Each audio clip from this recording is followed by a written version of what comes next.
Are you ready?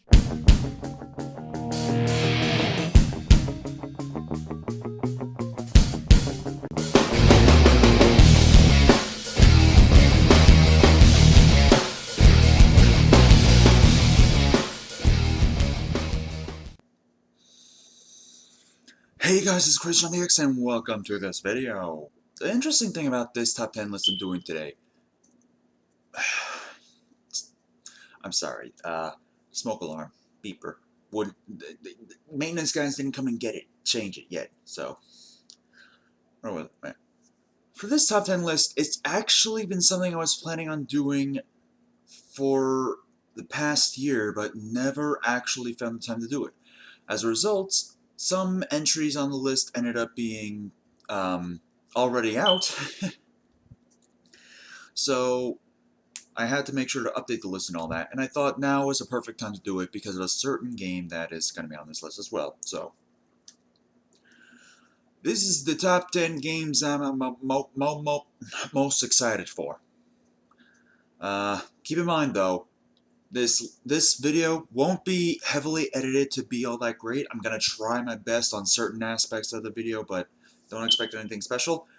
And not only that, but this is entirely my opinions, not yours. Feel free to put in your own opinions on what games you're excited for in the comments below, though. I welcome that stuff. Number 10. Metroid Prime Federation Force.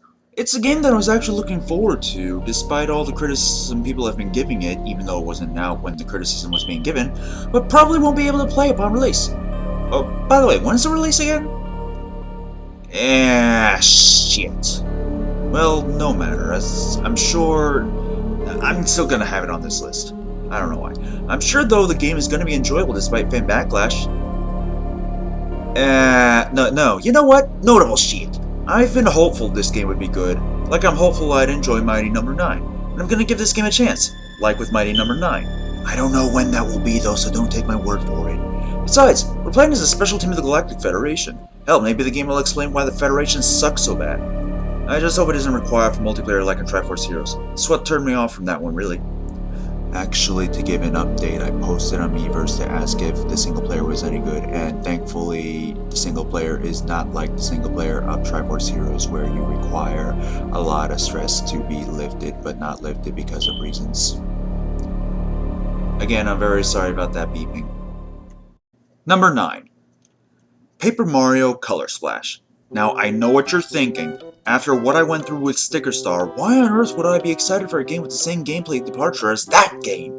Well, because it seems like they're trying their best to make it up to us, especially via the humor. I don't recall any big humorous moments that stood out for me in Sticker Star. Granted, I only went as far as the first boss and just was like, fuck this shit. But honestly, even then, the gameplay departure wasn't much of an issue for me. I was fine with it. A tad confused about the lack of an experience system, but nothing too angry. Given what I've seen so far from Nintendo on Color Splash, seems the humor will be on point and not primarily paper-based. Granted, almost the entire series has had that in some form, but still, call it a guilty pleasure, I guess.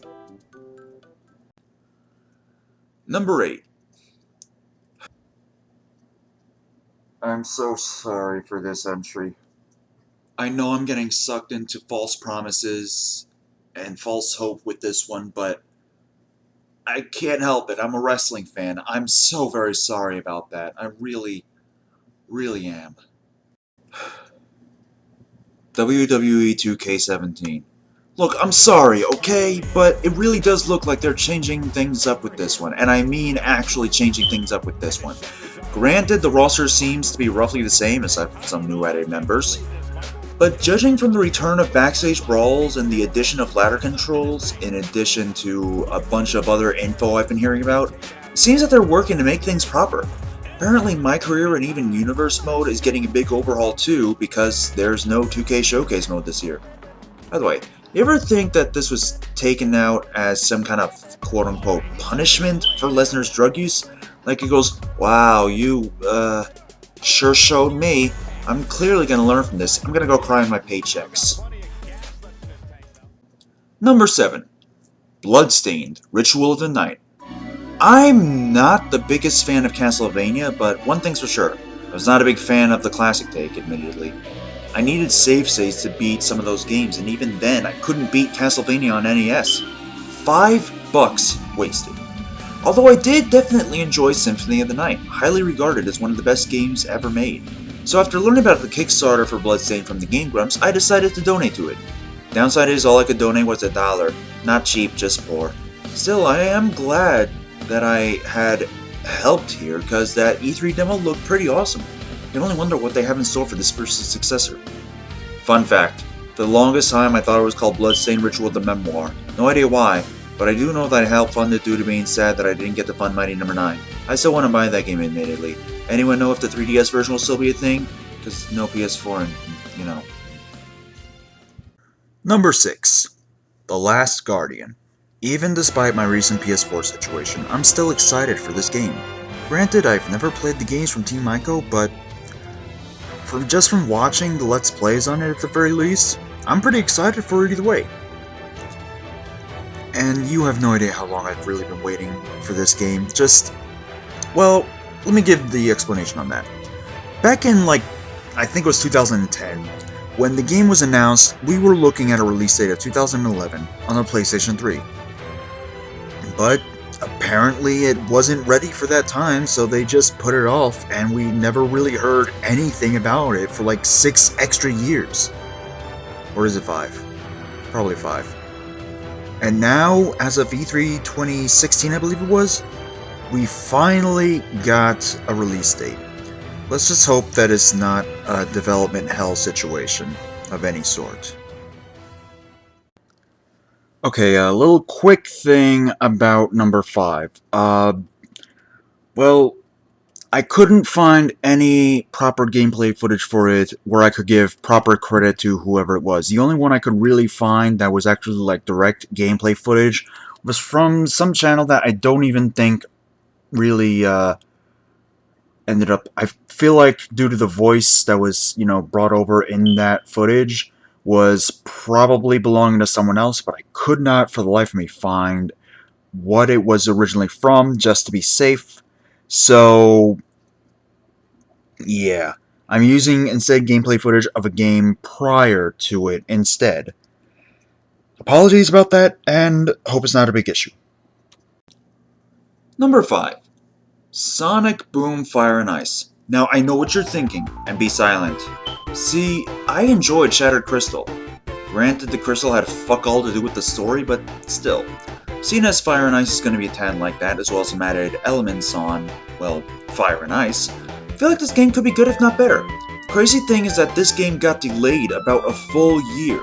Yes, almost a full year. And this is the first ever Sonic game, spin-off or not, that has been delayed. This could show that Sega's trying to right their wrongs, but I'll get more on that in a bit. Number 4. Yooka-Laylee. Admittedly, I didn't get to fund this one. Also, admittedly, I didn't grow up with Banjo Kazooie. I did get to play a bit of Kazooie and a small amount of Tooie when it was released on the 360. And despite the water controls of Kazooie make me wish for blood of my enemies on my hands, I could see the enjoyment of it. I even gave Nuts and Bolts a chance. Big mistake. We're not doing that again! Anywho, after hearing and seeing what I have about this spiritual successor, I'm very excited to see this game come to fruition. And considering what I've even heard about the toy box stuff, this could very well be the Banjo 3D we never got. Let's hope that it doesn't end up like bad things. Number 3. Shantae, HalfGenie Hero. I'm a big fan of this series. Never could speedrun for those, special wallpapers, to say the least, but I still had a lot of fun playing the games. My first one was Risky's Revenge, as I didn't get a chance to play the original Game Boy Color one.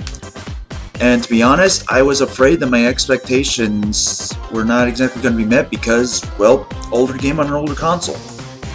However, I did end up getting it on the 3DS Virtual Console, and holy shit, my expectations were actually met and skyrocketed, or whatever the word is. You know, when things go past them. That's it, that's the word. The games are all amazing. Cannot wait to get the 4th one on my 3D.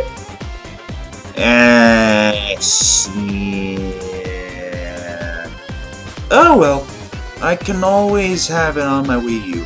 By the way, I know next to nothing about story for this one, so apologies. Then again, I didn't know anything about story for all the other ones, so yeah. Number 2.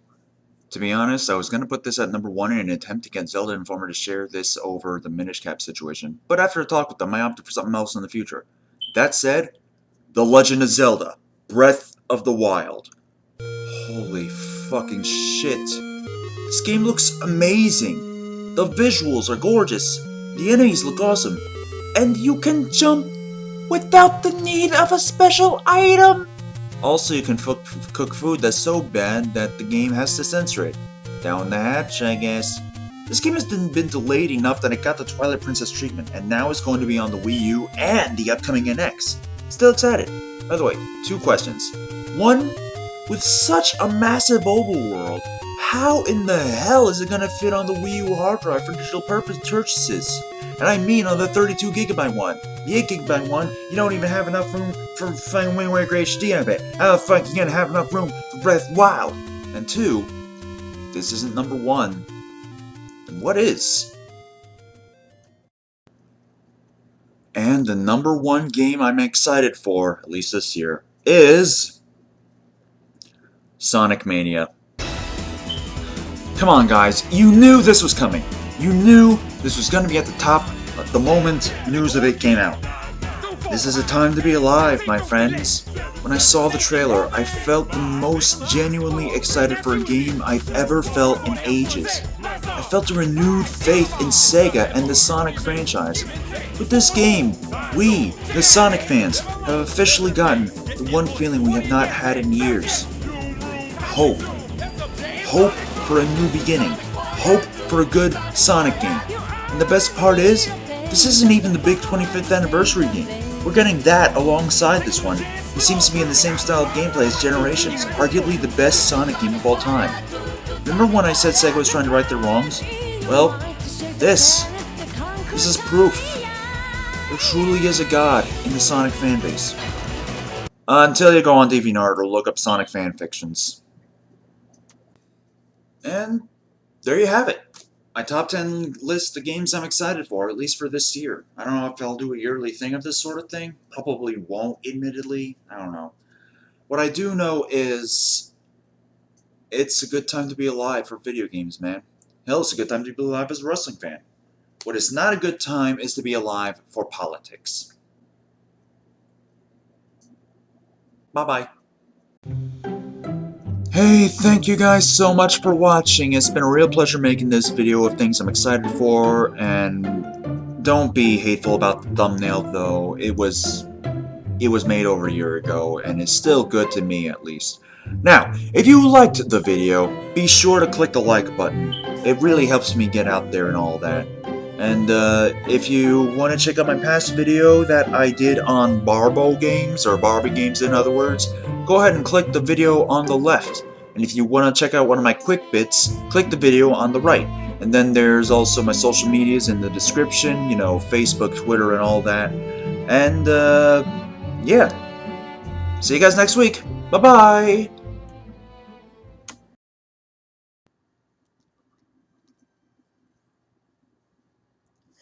Oh my god, I forgot about voting in Pokemon Sun and Moon.